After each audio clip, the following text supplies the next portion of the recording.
This is my diploma with Bachelor of Science with major in Human Resources Management, conferred by Fringe University.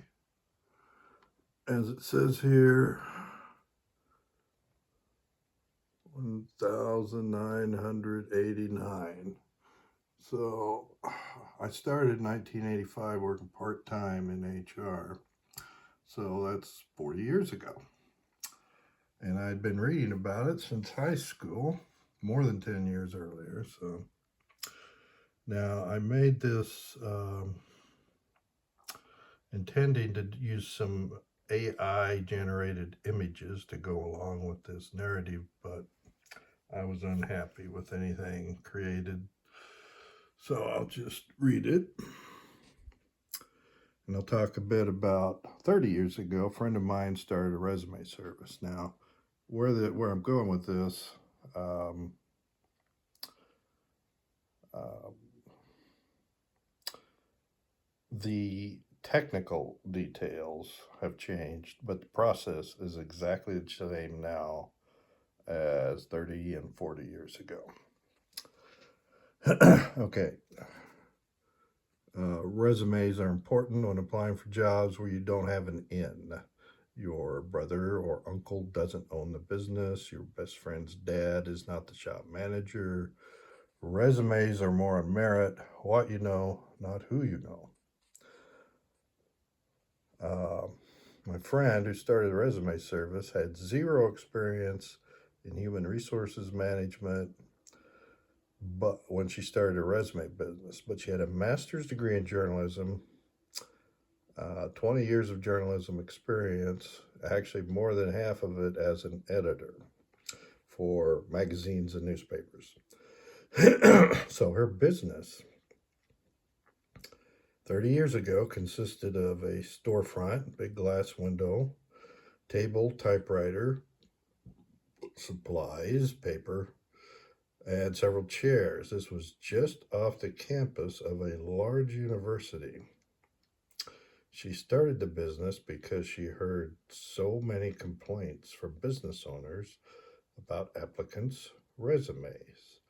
This was all done on physical paper, not yet on a computer. Applicants, meaning new college graduates, would misspell the job they were applying for, also the name of the business they were applying to, and also misspell the name of their university, their degree. Most were so poorly written and edited that they eliminated the applicant at a glance. My friend would meet with the client and first go over the job description for the job they were applying for. Then they would go over the rest of the material in a traditional resume.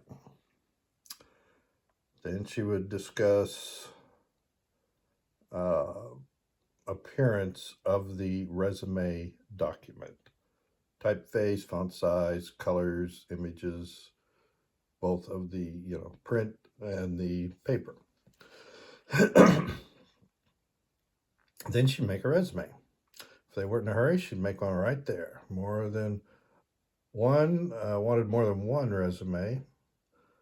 Sometimes they just wanted multiple copies, and other times they wanted the resumes, two or three resumes tailored uh, to different businesses that they would be applying to.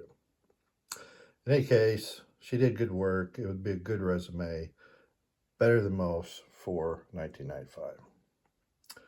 And it was physically nice to hold. Good paper, uh, rarely used, but she had the options for, using scented colored paper, pastel colors, and so forth. Um, then she would give them, a kind of a checklist of what they need to do if they just had the one resume in particular to different businesses. They need to send it in with a cover letter tailored to that particular business. Now, the purpose of a resume is to obtain a job interview. My friend didn't stay in business more than about a year because not enough people came in. And they all thought they could write their own resumes, and most did poor jobs. Now, today is similar. Your purpose of your resume is to obtain a job interview. Most use a single ATS applicant tracking system.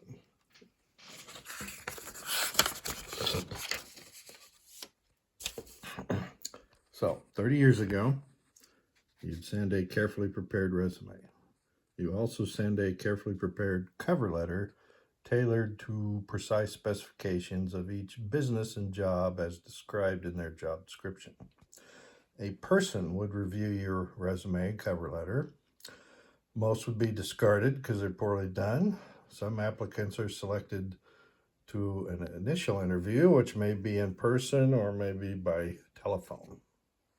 Now, today, you send in an electronic resume, which is tailored to precise specifications of business and job as described in job description. Now, here you have today combined what used to be two documents, a resume and a cover letter, but it's just one. Software, instead of an individual person, discards most applications. And then they are selected for further review, which may be by email, phone, Zoom, or in person. Then, in most substantial businesses, there'll be a panel interview, 3 to 5 people. Now, the people selected for the panel interview, they already know that you have the technical skills to do the job. At least 4 times out of 5,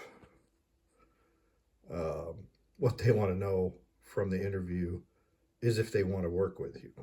They want to invite you into the company family. Are you going to be difficult to work with? Then they don't want you. Doesn't matter if you scored highest.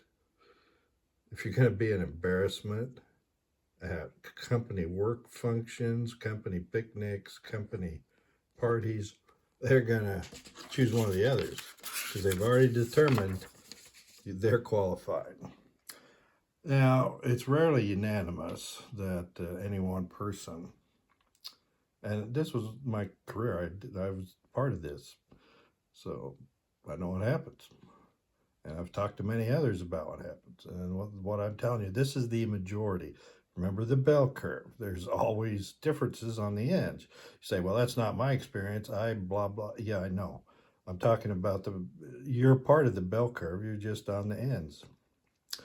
So sometimes they will ask you a question with no correct answer. They want to see your reaction. The purpose is not to get a right answer because there is no right answer. The purpose is to see how you react. If you fall apart because you're a dummkopf and they want a brave, smart person, you're not going to get the job. Now, what I saw sometimes, which worked more, I'd say more often than not, even in the modern electronic era, candidates come in for the panel interview and they would bring a physical resume.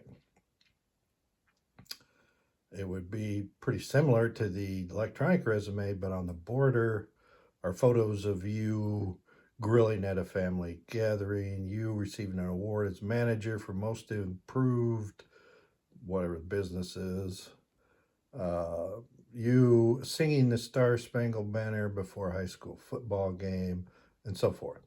Now you think, oh well, they saw that on my social media. Don't think so. Some will, most won't. They're busy, and they are coming to the interview with your previous electronic resume, some notes from others, and they want to see you, talk to you, see how you react.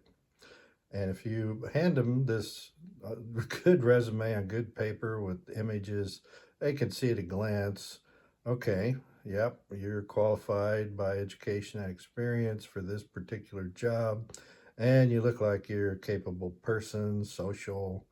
So you should consider having this in your portfolio as an option to hand out. Some people come to the panel interview and decide not to give it out. And they tell me later they had that, but they decided not to hand it out. So I had, I think I said actually 1 year ago, I had experimented with AI for images and for storytelling, like storyboards.